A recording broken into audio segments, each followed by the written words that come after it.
அனைவருக்கும் வணக்கம். Welcome back to Tilaks Mani YouTube channel. இந்த பதிவில் நம்ம என்ன பார்க்க போகிறோம்னு பார்த்தீங்கன்னா 2026 வருடத்தில் சந்திர கிரகணம் எப்போ வருகிறது என்பது பற்றிய தகவல் தான் நம்ம பார்க்க இருக்கிறோம். நம்மளுடைய சேனலை இப்போ தான் ஃபர்ஸ்ட் டைம் பார்க்குறீங்கன்னா கண்டிப்பாக சப்ஸ்கிரைப் பண்ணிட்டு பாருங்க. வாங்க இப்போ நம்ம வீடியோக்குள்ளே போகலாம். 2026 வருடத்தில் சந்திர கிரகணம் மார்ச் 3ஆம் தேதி, தமிழுக்கு பார்த்தீங்கன்னா மாசி 19 செவ்வாய்க்கிழமை அன்று வருகிறது.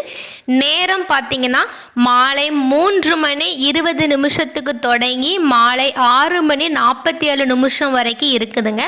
இந்த சந்திர கிரகணம் மார்ச் மாதத்தில் சுமார் 3.5 மணி நேரம் வரைக்கும் இந்த சந்திர கிரகணம் இருக்கிறது. இதன் காரணமாக அனைத்து கோவில்களிலும் சுமார் 6 மணி நேரத்திற்கு முன்பாகவே கோவில்களில் நடை பூட்டப்படும். இந்த சந்திர கிரகணத்தின் போது கர்ப்பிணி பெண்கள் யாரும் வெளியே வரக்கூடாது.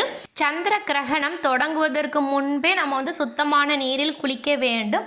கிரகணம் நடைபெற்று கொண்டிருக்கும் போது உணவு தண்ணீர் அருந்துவதை நம்ம தவிர்க்கப்பட வேண்டும். கிரகணம் முடிந்த பின்பு மீண்டும் குளித்துவிட்டு வீடு முழுவதும் சுத்தம் செய்துவிட்டு பூஜை அறையில் சென்று இறை வழிபாடு செய்து முடிக்க வேண்டும். ஓகே நண்பர்களே, இந்த தகவல் உங்கள் எல்லாத்துக்குமே ரொம்ப பயனுள்ளதாக இருந்திருக்கும்னு சொல்லிட்டு நினைக்கிறேன். இந்த பதிவை உங்களுடைய ஃப்ரெண்ட்ஸ் அண்ட் ஃபேமிலிக்கு ஷேர் பண்ணுங்கள். நம்மளுடைய சேனலை சப்ஸ்கிரைப் செய்யுங்கள். அடுத்து இதே மாதிரி ஒரு நல்ல பதிவில் சந்திக்கலாம். நன்றி, வணக்கம்.